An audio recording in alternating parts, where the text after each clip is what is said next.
Comfort doesn't arrive violently. It doesn't kick the door in.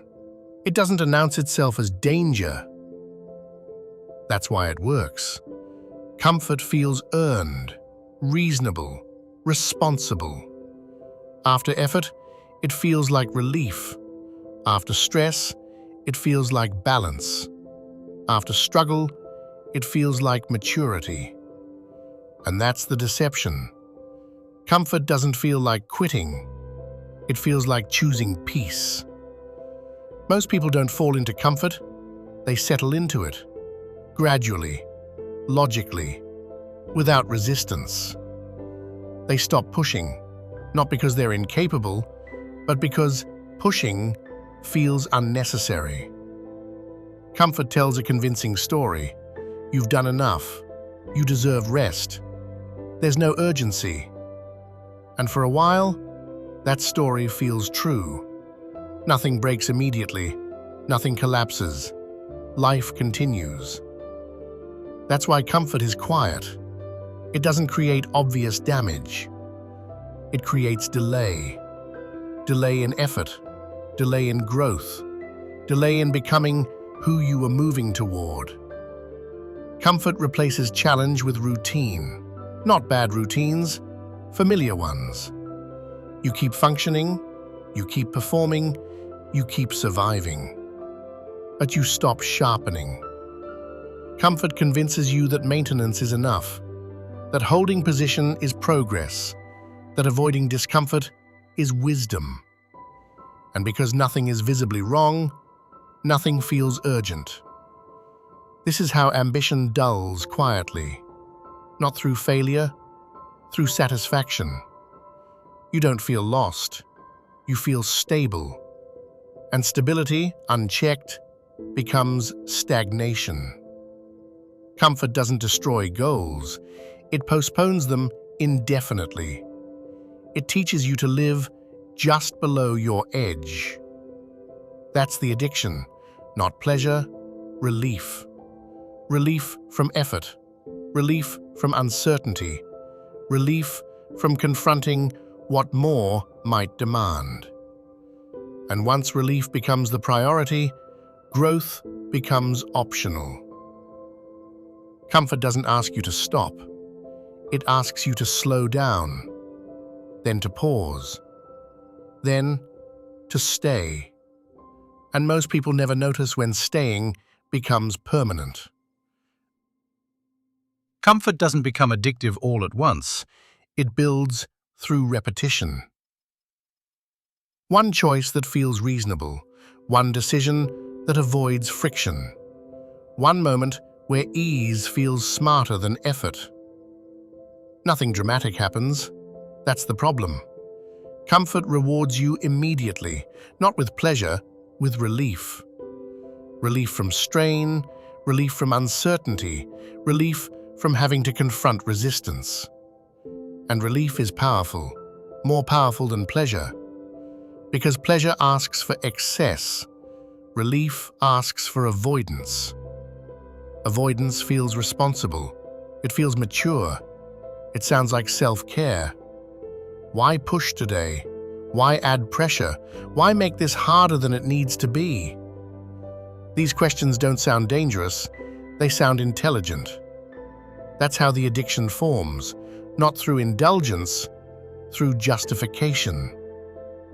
Each time you choose comfort, the nervous system learns something. It learns that discomfort is optional, that friction is unnecessary, that challenge can be postponed. Postponement becomes preference. Preference becomes habit. Habit becomes expectation. And expectations quietly reshape identity. You start to expect ease. You expect clarity without struggle, progress without resistance, results without tension.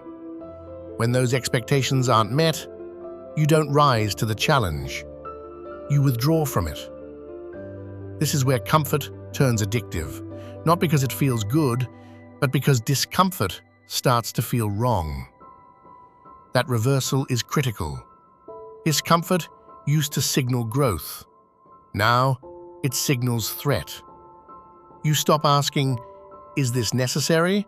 and start asking, "Is this comfortable?" That question feels harmless, but it quietly reorders priorities. Growth moves lower, ease moves higher. Soon, you're no longer choosing comfort consciously, you're defaulting to it. You avoid hard conversations, you delay demanding tasks, you reduce exposure to uncertainty. Not because you're weak, but because comfort trained you to. Every time you step away from friction, the tolerance for it decreases. Just like muscle, just like capacity. This is why comfort erodes capability. Not suddenly, gradually. You don't lose strength, you lose tolerance. Tolerance for boredom, tolerance for repetition, tolerance for being bad at something long enough to improve. Without noticing, you begin protecting your current state, your energy, your schedule, your peace. Protection replaces ambition. Maintenance replaces progress. Stability replaces expansion. Comfort convinces you this is wisdom, that you're being efficient, that you're being balanced, that you've outgrown struggle. But what you've really done is lower your exposure to growth. The addiction doesn't announce itself. There's no crash, no breakdown, no clear signal. Just a slow narrowing of range. You still function, you still perform, you still show up, but only in environments that don't demand more than you're used to giving. That's the quiet trap. Comfort doesn't destroy ability, it prevents you from needing it. And anything you don't need eventually disappears. This is why comfort is addictive, not because it feels good, but because it teaches you to avoid what would make you stronger. If this message resonates with you, Like and subscribe for more content like this. This channel is built for people who want control over their focus, not constant noise. comfort doesn't ruin you overnight. It wears you down slowly. There is no collapse, no single moment where everything breaks, just a gradual erosion. Comfort doesn't take things from you directly, it removes the need to use them. Skill erodes first, not because you forget how to perform, but because you stop placing yourself in situations that demand precision. You choose tasks you already know, environments you already control, challenges with predictable outcomes. That feels efficient. It isn't. It's avoidance disguised as optimization. Without pressure, skill dulls. Without resistance, ability stagnates. Without demand, capacity shrinks. Not visibly, internally. Then urgency disappears. You stop feeling pulled forward. Deadlines feel flexible. Standards feel negotiable. Intensity feels unnecessary. Comfort trains you to delay, and delay trains you to tolerate mediocrity. The edge you once had doesn't vanish. It softens.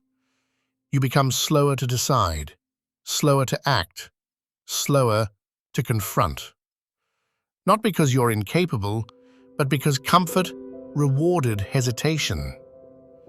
Risk tolerance drops next. What once felt challenging now feels excessive.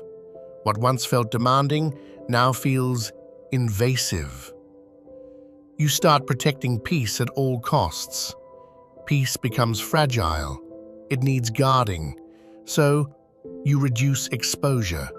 Less uncertainty, less friction, less situations that might disrupt equilibrium.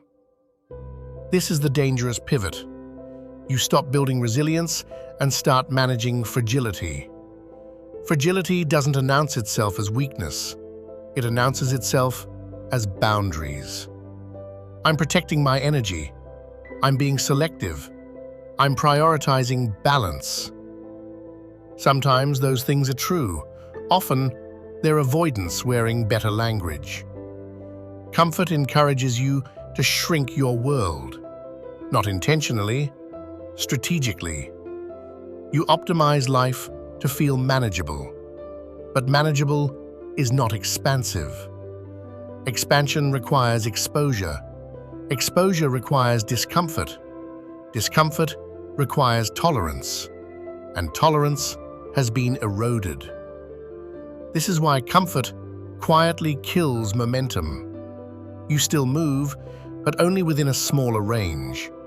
You stop testing limits. You stop entering unfamiliar rooms. You stop placing yourself where failure is possible.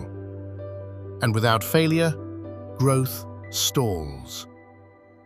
The most dangerous part is this: nothing feels wrong. You're functional, you're stable, you're calm. But calm without challenge turns into decay. You begin confusing stillness with mastery. But mastery requires tension. It requires stress. It requires load. It requires demand. Comfort removes demand. And without demand, there's nothing forcing you to stay sharp. This is the erosion phase, where nothing collapses, but everything quietly weakens. Comfort is hard to leave because it doesn't hurt enough. There is no sharp pain, no clear breaking point, no moment that demands escape. Discomfort is loud, comfort is quiet, and quiet things are easier to live inside. Most people don't stay in comfort because they love it. They stay because there's no clear reason to leave. Nothing is failing. Bills are paid, schedules work, life feels manageable.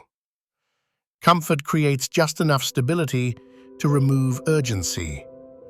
Urgency is what forces change. Without it, movement feels optional.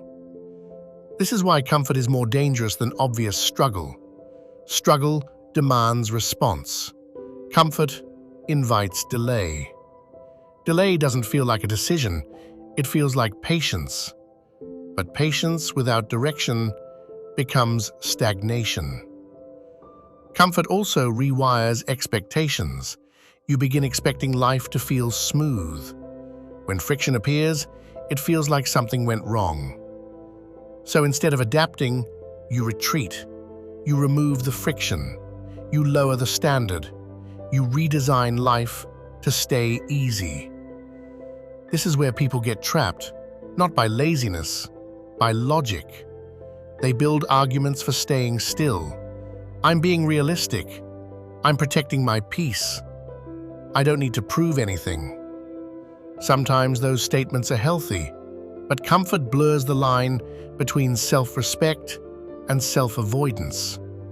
The longer you stay comfortable, the higher the cost of leaving.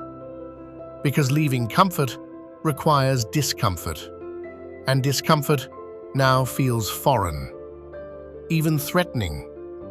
You imagine effort as exhaustion, challenge as chaos, growth as instability. Comfort trains you to fear expansion. This is why people defend their comfort aggressively. They justify it, they rationalize it, they attack anything that threatens it. Not because comfort made them weak, but because it made them unaccustomed to strain. The longer you avoid strain, the heavier it feels when it returns. So people wait for motivation. They wait for inspiration. They wait for the right time. But comfort never provides those signals. It numbs them. Comfort doesn't tell you when it's time to leave. You have to decide. That decision is uncomfortable by design. It requires friction. It requires tension. It requires choosing short-term discomfort over long-term erosion. Most people don't make that choice because nothing forces them to. Comfort makes stagnation feel justified. It makes decay feel like stability.